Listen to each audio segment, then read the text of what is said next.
Ladies and gentlemen, would you please rise for the playing of the Sibling Rivalry Baseball Podcast. And here's your host, Jana, and her big brother, Jeff.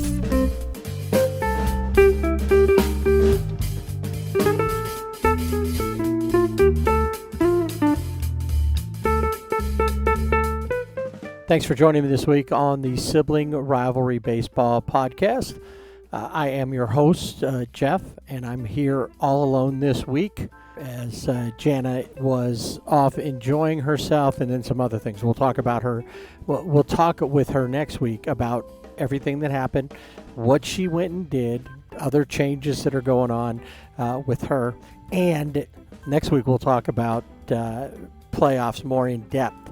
Especially as it concerns the Dodgers. So it's kind of a sad day on Wednesday with the end of the baseball season. All but 12 teams packing up, calling it the off season. Some people were sad.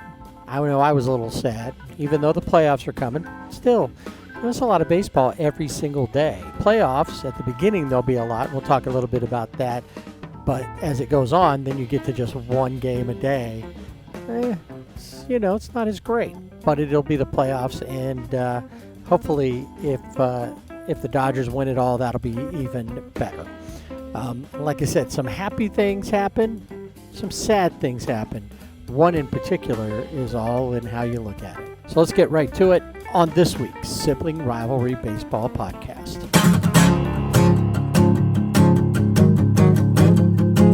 Well, let's start everything off today talking about playoffs. Regular season's over. We had, 4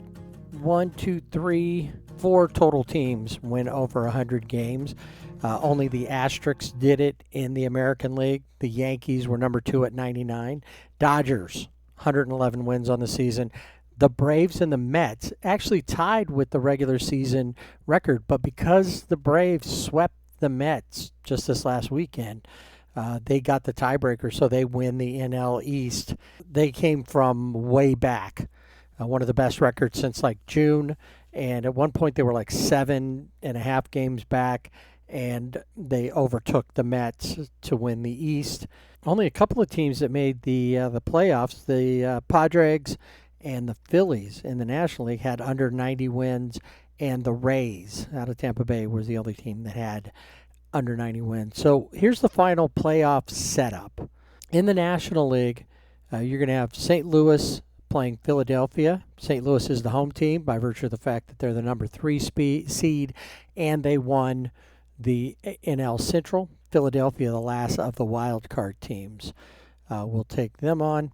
The winner of that series will play Atlanta, who gets a first round bye.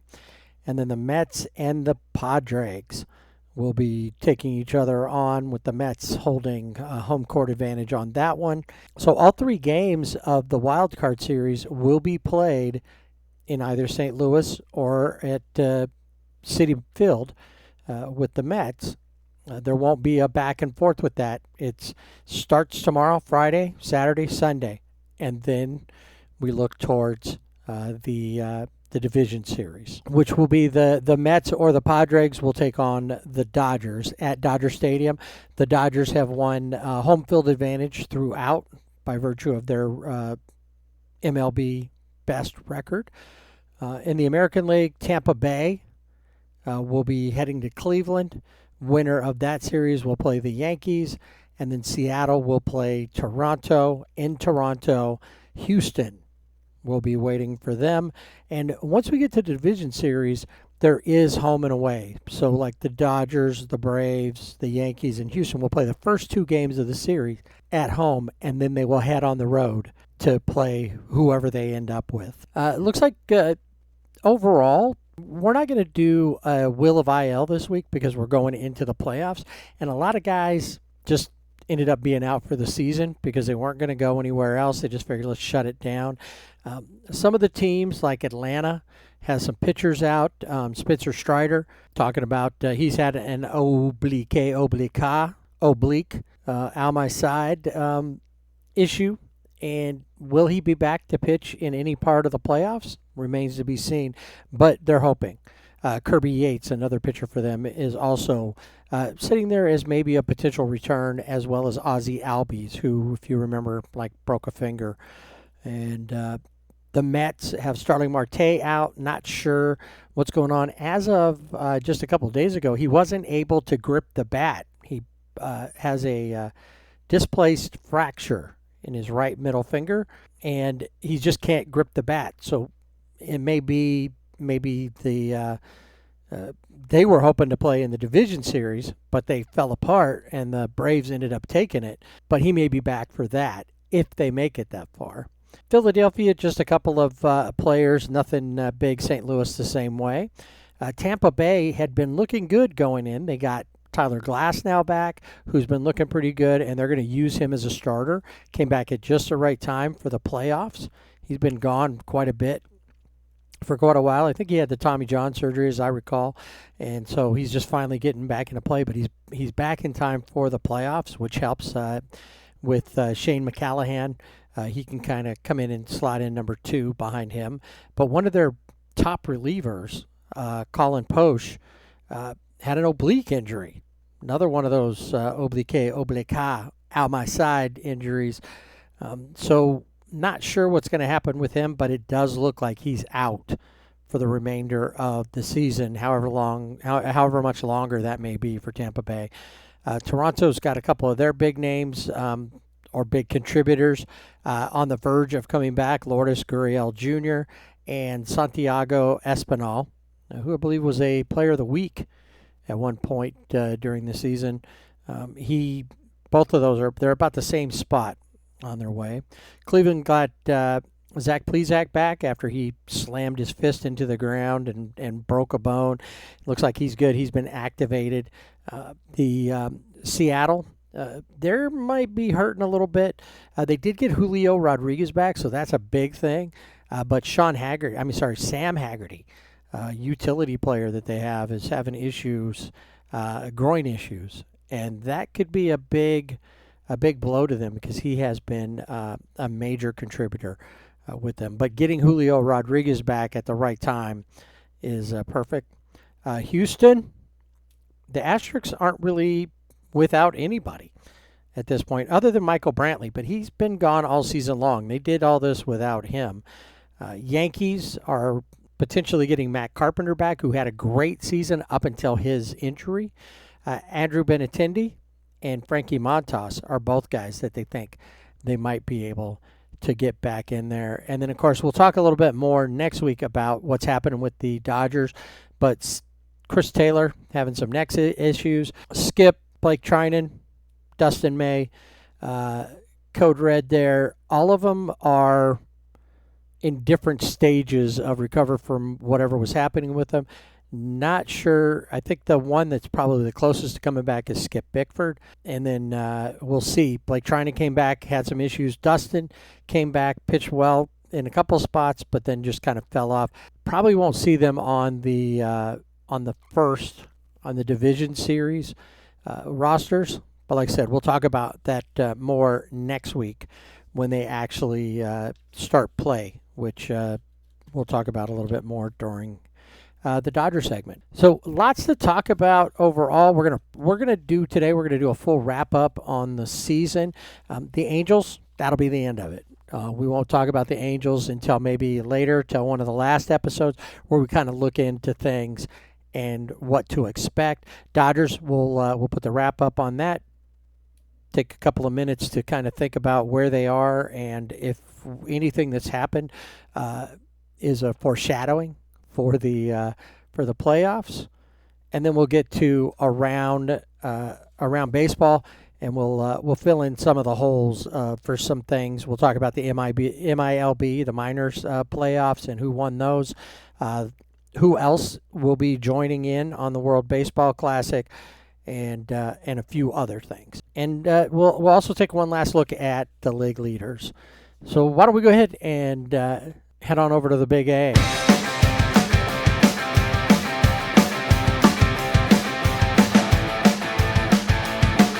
Big news for the Angels this last week. And actually, they kind of closed out with a whimper. But they had a really good opening. The last 3 series, they come out ahead with winning more than they lost. But the last 3 games were a little tough up in Oakland. We'll get to those in a second.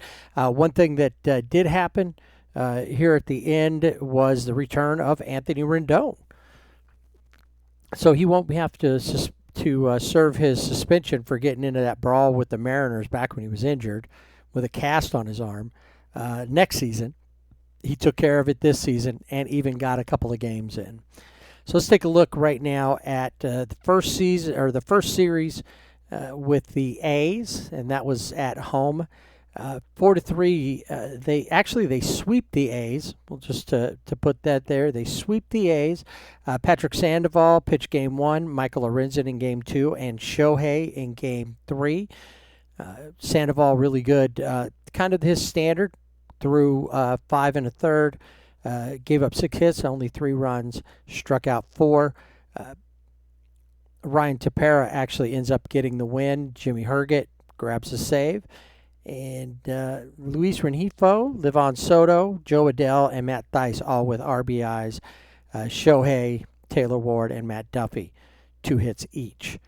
The A's could thank the A's have Nick Allen and Christian Pache to thank for good efforts to keep them in the game in that 4-3 loss. Game 2, Mike Trout, Taylor Ward, both homer. Taylor Ward 2 for 4, and Logan O'Hoppe, who the Angels got for our in a trade with, in fact, basically for Brandon Marsh. And Thor. They got Logan O'Hoppe, who is a catcher, and immediately became the number 1 prospect in the Angels system.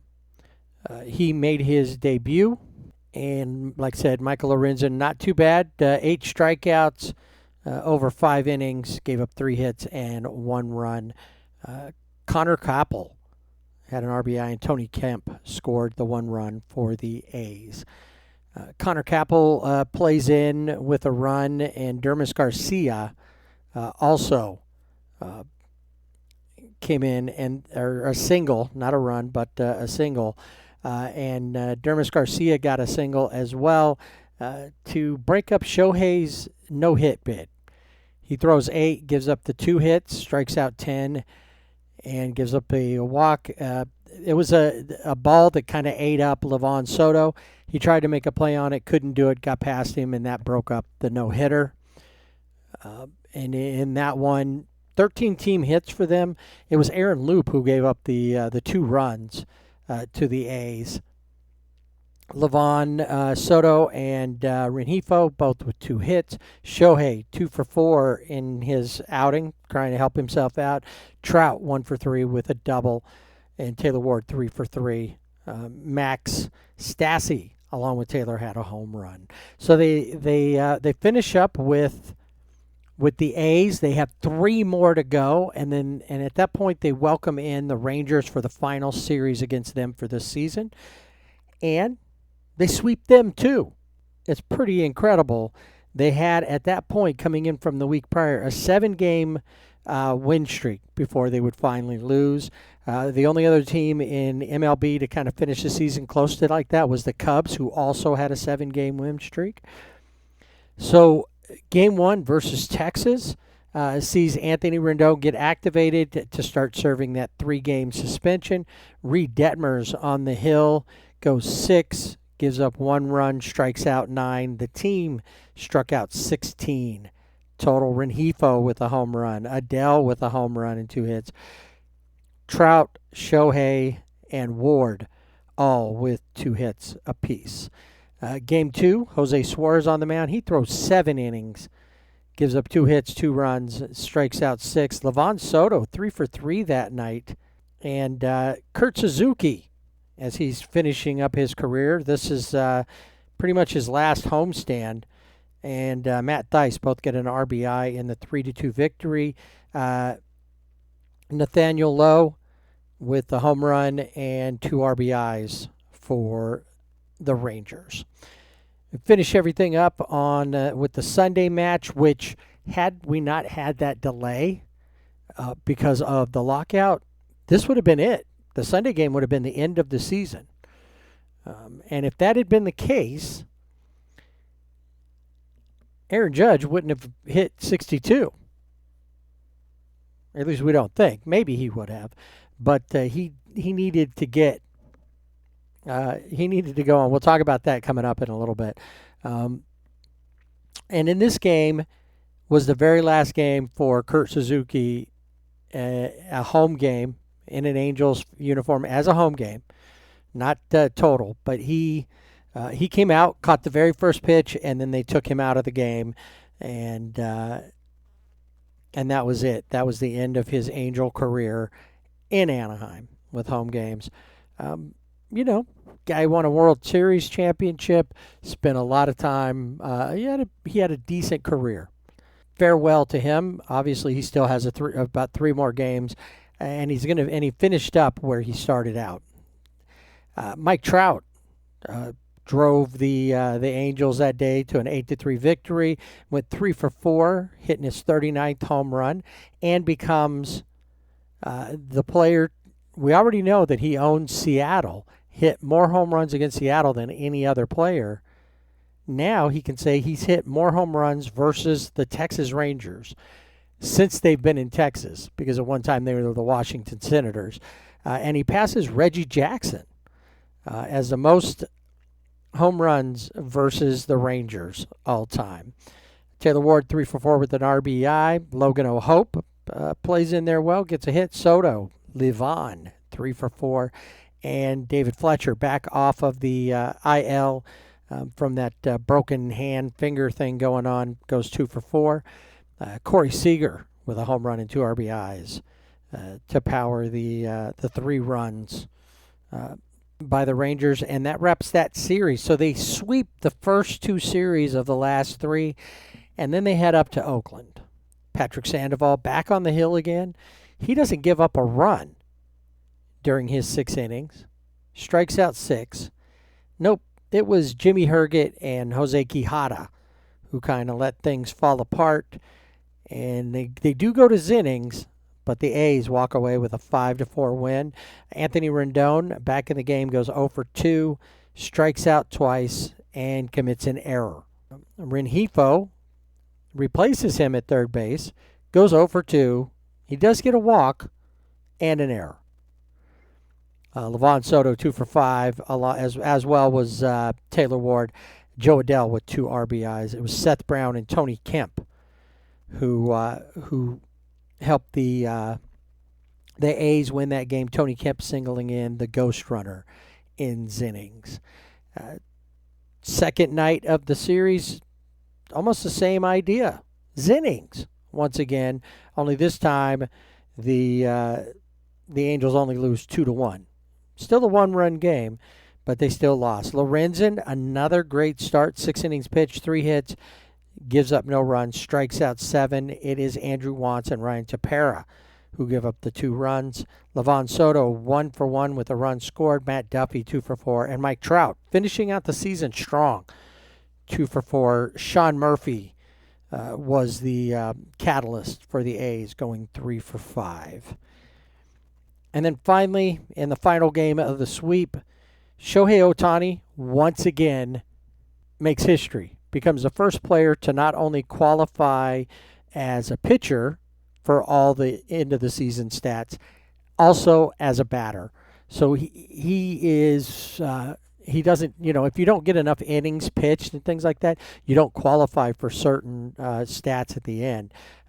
So he does whatever he ended up at, and we'll talk about that a little bit later. He is, he led the Angels in just about everything except for home runs, because that would have been Mike Trout. Mike Trout comes in second in the American League to Aaron Judge, hits his 40th in the Wednesday season finale, not only with the A's, but the end of the season. He went 2 for 3, also had a double. Joe Adell with a triple. and that pretty much is it. Zach Weiss gave up 2 runs, and his runs came off of a retirement home run. We mentioned in the past Stephen Voigt, catcher for the A's, was retiring. In his last at bat as an A, he hit a 2-run shot, and that finished up his career. And it was quite the home run trot. He was very excited. What a way to go out! You kind of go out on top, and the A's win it 3-2. The Angels finished with a 73-89 record, and it should have been a lot better. We expected a lot better. It just wasn't meant to be. And now when I talk about good news and bad news, there were some silver linings. Kind of cool to see Anthony Rendon find his way back and get to, get those suspension games out of the way and start getting back into baseball. He's got the off season to get himself right and hopefully putting himself in a position to play. If not, Luis Rengifo has been playing a great third base, and it's great because he can play second, short, and third. So he definitely has proven himself and should be showing up again next year. So that was one silver lining. Livan Soto took the opportunity given to him. And I did see some people on Twitter asking, do you give him, is that enough, what he's done, to give him a better shot? It was like, absolutely. Because unlike with Joe Adele, who really didn't make the best of his opportunities, Livan Soto did, and that's a pretty good one. Now, overall, I would say it was a down season. Saw some good things, especially that 7-game winning streak really showed, and I think that streak, bad news for most of us fans, but good news for Phil Nevin, as he was given a 1-year contract, so he'll be there next year, and we'll see where he ends up, but he does have a shot to lead them on. Not sure really in the big picture how's that going to play out. I honestly see him getting fired early on if things are falling apart for the Angels. Before we get to our Silver Linings award winner this week, know that the next time we'll see the Angels play is spring training. We talked a little bit about that a couple of episodes ago, and that'll start in February for them. Shohei Ohtani, some of the things that he did, he was number 25 in batting average with a 273 average. Home run wise, he had been leading the team, and then Mike Trout pretty much took over from there. But Shohei ends up 4th with 34 total home runs. With RBIs, he is 7th with 95. He was 8th, finished 8th with 90 runs scored. So, he is overall, I mean, obviously Aaron Judge hit tops on so many different levels and we really get tied to those things. And with his home run record now for the American League all-time home run record and the Yankee leader, there's a lot of, I think when you beat guys who have such legends attached to their names, Babe Ruth, Roger Maris, guys like that, it really does change the overall view. Shohei, though, so good across the board on both sides of the ball. 160 hits on the season. Pretty good. Pitching-wise, he ends up with a 2.33 ERA, which puts him 4th in the American League, all of the American League. He pitched 162 innings. Like I said, on the final game, pitched pretty well. He had 28 total starts. He really did have, a great season on both sides of the ball. Patrick Sandoval had one shutout on the season that put him up tied for first, because that was it. Nobody had multiple shutouts on the season. So lots of reasons why Shohei could be MVP. And, we'll talk about we'll talk about that. I'm sorry, it was 166, not 162 innings for Shohei. But we'll talk about that coming up when we get more towards the end of the playoffs and we're getting more involved with the award season, which will happen sometime in November. So this week I am going to give out my Silver Linings Award to Livan Soto.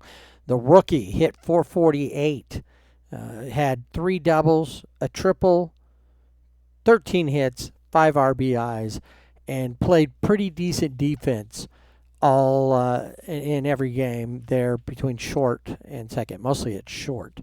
With the exception of, that ball getting by him that ended Shohei's no-hit bid. Pretty good week. And that actually week and a half. And that'll wrap things up for the Angel season. Like I said, we'll talk about them a little farther down the road when we get to the last episode of our season. Just kind of maybe like, here's what we're looking for in the off season, what we could expect, and any other changes that are made by then. Typically, nothing's going to happen until after the World Series. It's time for Dodger baseball. Dodgers sliding into, like Trey Turner, a really smooth slide into the playoffs. They'd already clinched by the time they were taking on their final foes over the last 9 games of the season. 3 of those would be versus the Padres in San Diego, and then the next 6 would all be at home versus the Rockies. All because of the change in scheduling from the lockout. So they head down to San Diego and they take on the Padres, and in game 1 was tough. They go to Zenings, and we know they always have an issue in Zenings, and they walk off with a 4-3 loss. Tyler Anderson, who's for sure going to be one of the top pitchers moving into the playoffs. 6 innings, 3 hits, 2 runs, only struck out 3. Craig Kimbrell got a shot at closing things out. He walks 3, and with 2 outs, gives up a walk-off walk to the Padres. And like I said, they walk away with a 4-3 victory. Blake Snell on the hill for the Dregs.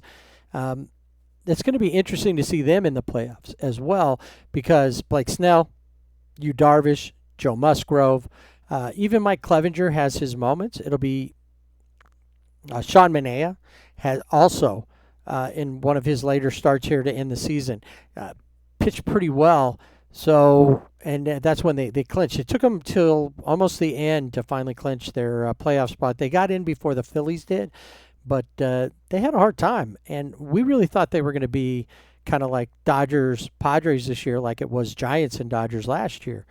And it didn't come to be. And I would say it's not even because of Fernando Tatis Jr. I'm just saying nobody really carried the team like Manny Machado did. And we'll talk about him at another point, especially when we start talking about postseason awards and the MVP. Nick Martinez follows up Snell and gives up 2 hits and 2 runs. Robert Suarez was actually the reason Nick Martinez, he let him on base, and then Suarez inherited him and let him in. Hader with a blown save. But, like I said, they were able to get past the Dodgers thanks to Kimbrell falling apart. Trey Turner 3 for 5 with 2 runs. Freddie Freeman 0 for 2 with only a run. He did have a run score.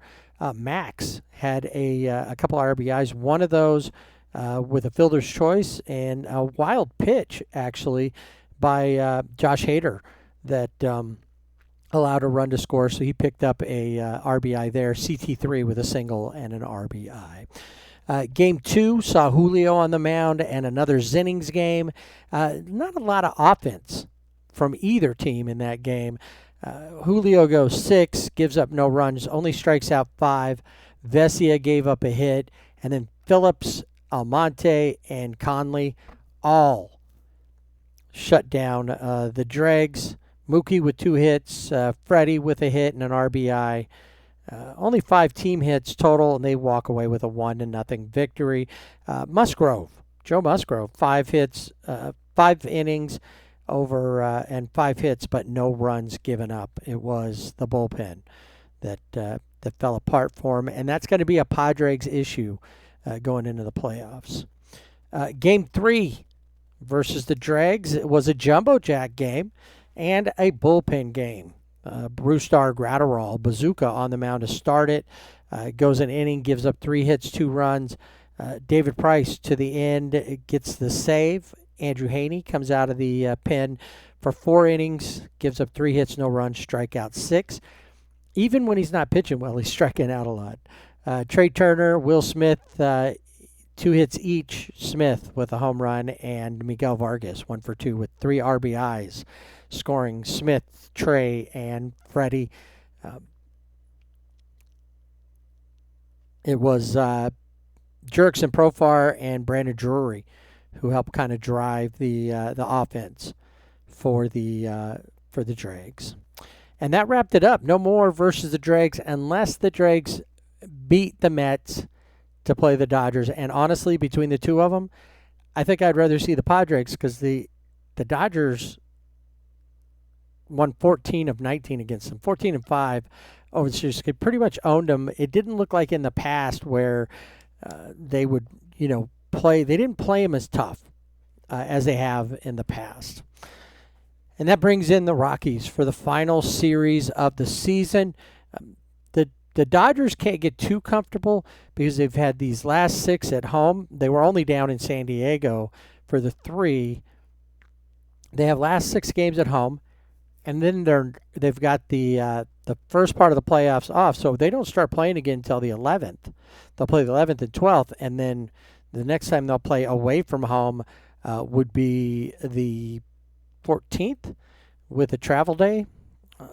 So now's the time to rest some guys. It's also a time to start figuring out who's going to make it. I've seen a lot of potential lineups, and the only issue I've had with all of them is I don't see Hanser Alberto on any of those. And I would think you'd want him not only because he's a great cheerleader in the dugout, he does come up big in different situations, and you can use him to pitch, just like they did in Game 1 versus Colorado. 10-1 win. It's a blowout. Kershaw on the mound, 6 innings pitched, gives up no runs but 5 hits, strikes out 4. Yency Almonte, David Price, and Hanser Alberto, who did give up the 1 run, so the other pitchers were able to shut down the Rockies. Alberto gives up that 1 run, but they win that. Mookie 3 for 4, CT3 3 for 4 with 2 RBIs. Cody with a home run, 3-run shot at that. Will Smith 2 hits, and like I said, they take that victory. Game 2. They walk into that with Michael Grove, who ends up going on the disabled list. Doubt he will be back for any of the playoffs. Maybe, but I doubt it. It just depends on how the pitching goes. And with Kershaw, Urias, and Tyler Anderson, at least those 3, and we'll see what else pops up and potentially for the Dodgers pitching. That's a good start. You're not going to need Michael Grove. But he did help out get through the end of the season. He goes 5 innings, gives up 4 runs, and 2 of those are home runs to Brendan Rodgers and Ryan McMahon. Kyle Freeland on the mound for the Rockies goes 5 2/3, gives up just 1 run on 7 hits. It was Dinelson Lamet and Gavin Hollowell who gave up most of the runs. In a 6-4 victory for the Dodgers, Mookie and Trace with doubles. Freddie and Trey 2 hits each. Cody, again, 3 for 4. He's turning it on, looking MVP-like. And then Joey Gallo also with 2 RBIs. The halfway point of this series, Game 3, a jumbo jack game, thanks to Tyler Anderson throwing 10 Ks over 5 innings. Andre Jackson comes in, though, and kind of lets it get away. Of course, Tyler Anderson did give up 2 runs, as did Andre Jackson. Herman Marquez pretty much dominated the Dodgers. 8 Ks him alone, and then 15 total. They struck out the Dodgers 15 different times. Brendan Rodgers with a home run. It would be Trace, JT, Cody, and that provided all the offense. Freddie and Trey, 5 strikeouts between them. That's pretty unusual. And Freddie's right there working on getting, hoping for a batting title. Him and Jeff McNeil battling it out. Can't have nights like that, especially at the end of the season. 4th game of the series, another loss, 2-1. The Dodgers throw 9 pitchers in total. It is Brusdar Graterol who gets the loss, gives up 2 hits and a run. It was Tony Gonsolin's return. He only throws 2 innings, gives up 3 hits, 1 run, strikes out 3. But it looked, he looked pretty good as far as good as he could coming back off of the injury. Hopefully he'll be ready and we can add him into that starting rotation so that they've got 4 solid pitchers. The Dodger pitching staff overall for the whole season was the best pitching staff in baseball. Some nights it didn't seem like it, but they were. Dodgers lose game 5, 5-2. Julio Urias on the mound gives up 2 of those 5 runs. Only strikes out 4 and gives up 2 home runs, 1 to Brendan Rodgers and 1 to Sean Bouchard. It was Randall Grichuk who also had a home run off of Andrew Haney. He throws 4 innings, gives up 3 runs, 5 hits, but strikes out 7. So he'll be probably a good piece out of the bullpen. Like I said, we'll talk a little more about that next week. Joey Gallo with a home run to help drive the Dodgers, get them on the board in the 5-2 loss. So on the final game of the season, it was Kershaw Day. And we saw a couple of things happen. Number one, we saw the Dodgers wake up after a couple of game snooze, like about a 3-game snooze, after losing the middle 3 here, 3, 4, and 5. In Game 6, it's a jumbo jack game. Kershaw went 5 innings, gave up 1 hit, 1 run, struck out 9. The Dodgers struck out 17 Rockies over the game. Cody Bellinger with a home run, went 2 for 4. And then Trey Turner and Freddie Freeman both got their 100th RBIs of the season. Trey's coming after a 3-run home run. And it is the first time in his career that he's had 100 RBIs. Most he ever hit, 77, was the most runs he's ever driven in. Freddie falls 1 point short of tying or winning the batting title. He ends up at 325, which is pretty spectacular still. And I will say this, Jeff McNeil did not play on the final game of the season because they knew that he won it, and that if Freddie had to have a 4-for-4 game to even be close. And so to me that seems kind of like cheating. If you've got like a 20-point lead, then that's one thing. But when you're right down there to like just 1 point, you should have to play. So Freddie got his 100th RBI of the season as well, goes 3 for 4, a double, and a home run to finish things off. Ends up second in the league in batting. Ezequiel Tovar for the Rockies with a home run to finish up his season. So like I said, everybody else is going home. The Dodgers are staying home and waiting for the winner of the Mets or the Padres on the 11th. They finished with a 111-50 record. They could have been more, but still 111 wins, even with those 3 losses. They just got a little sloppy in their play, I think. Both defensively, the bats were kind of sleepy. The problem is now is how much do you read into that? Do you read a lot into it that the Dodgers are like ready to fall apart? Is that not good going into the playoffs? Or was it just, hey, we're taking a break, we're detaching a little bit from the game, so we're not as mentally into the game, and we're going to re-engage. And it looked like on this last game of the series, they certainly re-engaged. And they didn't let the Padres get away with it, even though they had already made the playoffs. They were like, nope, we're getting there. So the Dodgers do something that hadn't been done in, like, one of my favorite stats, like over 100 years. The Pirates were the last team to in like 1909. So it's been, a long time, over 100 years to win 110 games. With the 111, they end up tying the 1906 Cubs, I think it was, who won 111 games as well. This week, my player of the week goes to the NL ERA title holder. He won it all as far as pitching goes with a 2.16 ERA on the season. Julio Urias, the new ace on the Dodgers staff. Over the week, he had a 1.64 ERA over 11 innings.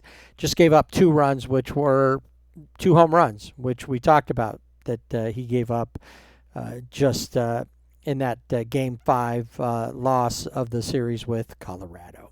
So, like I said, next week we'll talk a lot more about the Dodgers as we get ready for them to start their playoff run in the NLDS.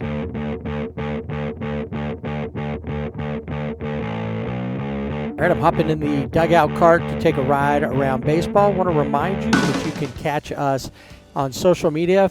Grab us on our IG, Instagram account, The Gram, on the line at Sibling Rivalry BB. You can also catch us on Twitter, Sibling Rivalry BB without the A. So let's start off and take a look at the playoffs for the minor leagues.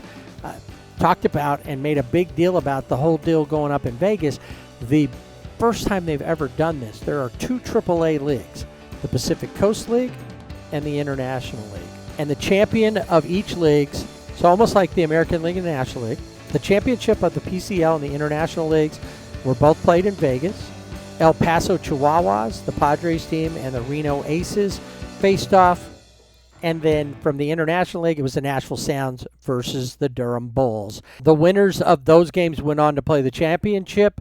That would have been the Reno Aces versus the Durham Bulls.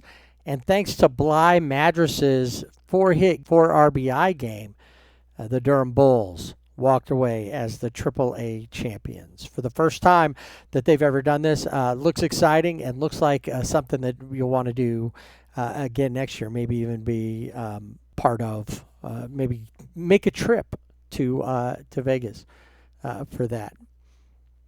Let's take a look now at how the playoffs ran out for Double-A. It was in the Eastern League. The Somerset Patriots, the Yankees farm team, played the Erie Seawolves, and the Patriots took the title for the Eastern League.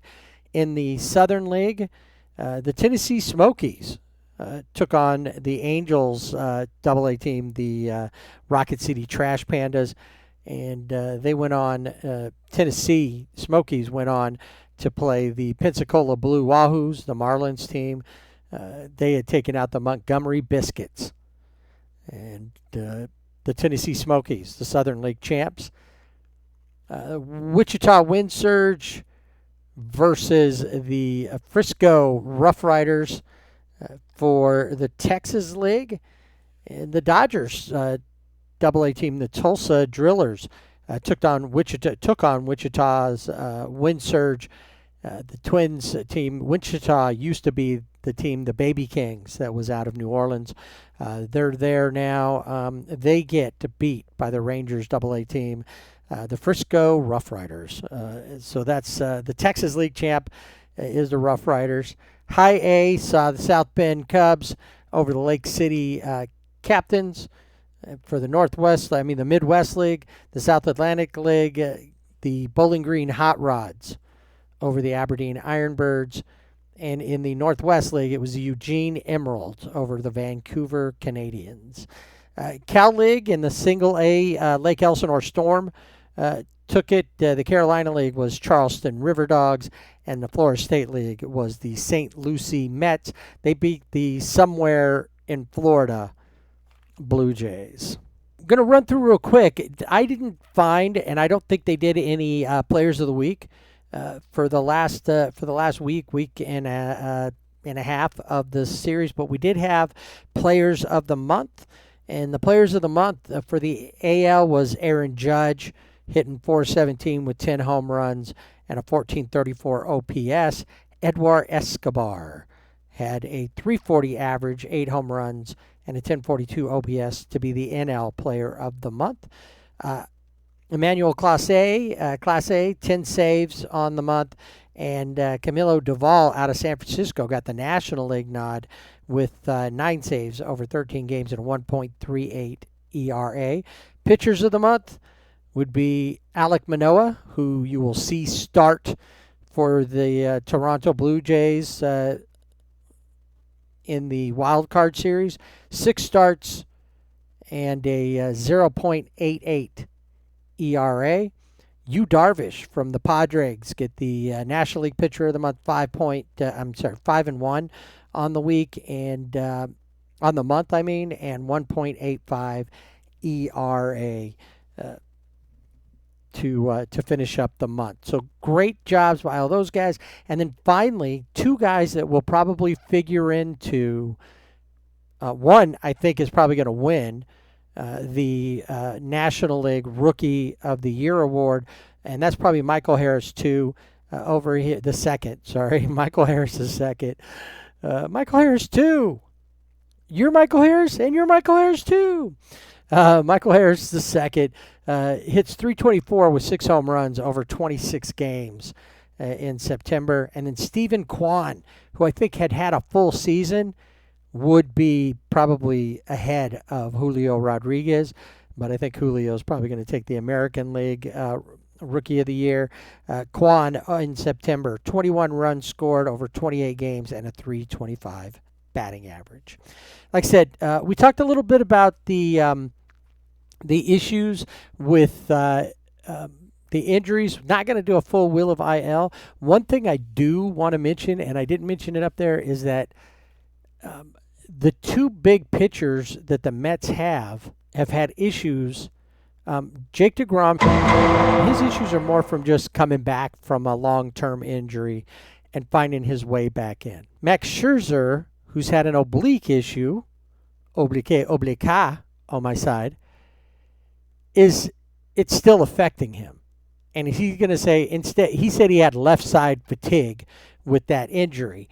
And remember last year, he kind of went that route in the playoffs too. Oh, I have fatigue. I can't play. Yeah, okay, whatever. So those are going to be things that we got to watch. And some of these bigger names that weren't there, we'll see how do they manage in, how do they play in to add to these teams that maybe they need them, maybe they don't, but are bigger, have been big parts of the team and just got injured at the wrong time. See if they're able to make it back and go from there. We'll take a little more of a look at that and see if anybody's affected, anybody gets injured, especially in these wild cards.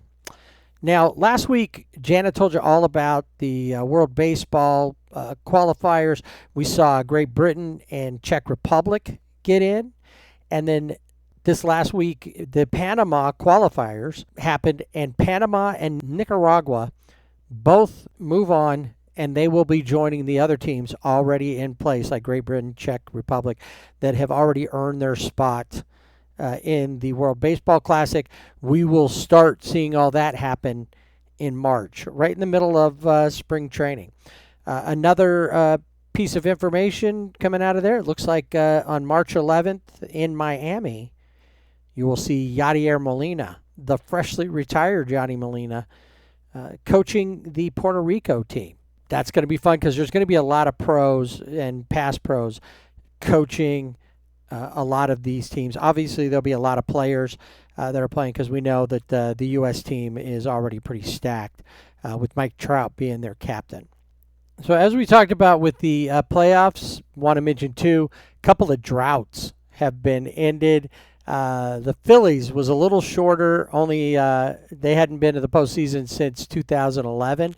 It is the Seattle Mariners who break a really long drought. Last time they were in the playoffs was 2001. No team in any professional sport had gone that long without making the playoffs. So they find themselves in there, partially because of players like Luis Torrens from Seattle, who is a catcher, but they put him in the game because they just needed, it was already a blowout.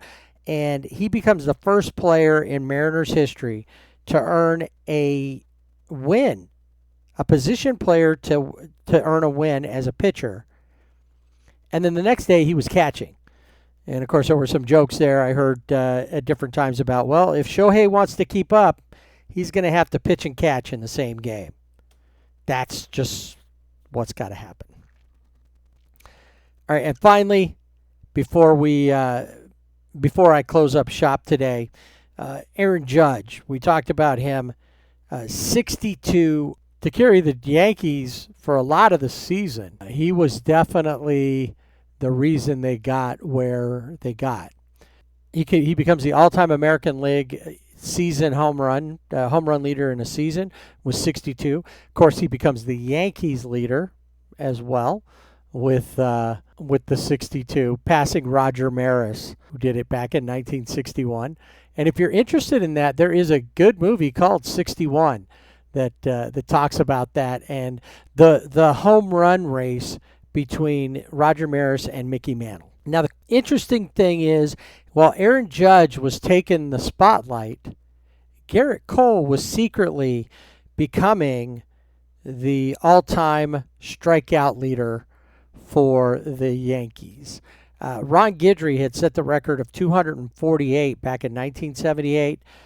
Garrett Cole ends up with 257 strikeouts on the season. Not only the leader in the AL, but is the Yankees' new strikeout leader. So he and Aaron Judge both solidify their place in Yankees lore as with league leading or team leading, historically team leading. So let's take a look at how the other league leaders ended up, or who walked away as the kings of the different categories. We talked about Aaron Judge not only leading the American League but also Major League Baseball with 62 home runs. It's Kyle Schwarber taking the NL crown with 46 total home runs. Luis Ariz hits 316 to finish up the season and definitely denied Aaron Judge a chance at the Triple Crown. We talked about it earlier, Jeff McNeil getting past Freddie Freeman with 326 batting average. Aaron Judge, Pete Alonso, both with 131 RBIs to lead the AL and the NL. Stolen bases, I remember when you used to get 70, 80, 90, 100 stolen bases. This year, the AL stolen base leader, Jorge Mateo from Baltimore, 35, and John Birdie from Miami for the National League, and the MLB lead at 41, or the crown.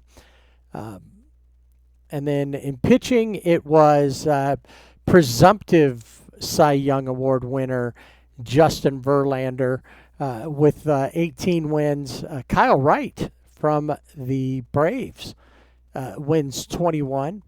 Justin Verlander does take the MLB and the AL ERA title with 1.75 ERA on the season, and Julio Urias at 2.16. Talked about that, and I guess it's been since about 2016 when Zach Greinke had a 1.66 ERA. Julio's is the best since then. Justin Verlander, as far as his goes, and we talk about age, at age 39 season or older, only Cy Young himself had a lower ERA at the age of 41, 1.26. We mentioned Garrett Cole and his 257 strikeouts, leading MLB and the American Leagues, plus the new Yankee strikeout leader on a season. Corbin Burns for Milwaukee with 243 total strikeouts. Closer extraordinaire Emmanuel Clase from the Guardians heads into the playoffs on a high with 42 saves on the season. And then Kenley Jansen, former Dodger, current Brave, going into another postseason with a new team this time, 41 saves. So now we can erase all those numbers, or we'll talk about them until after we get all of the voting out of the way for the postseason awards, and then it'll be time to wipe those clean and start looking at next season.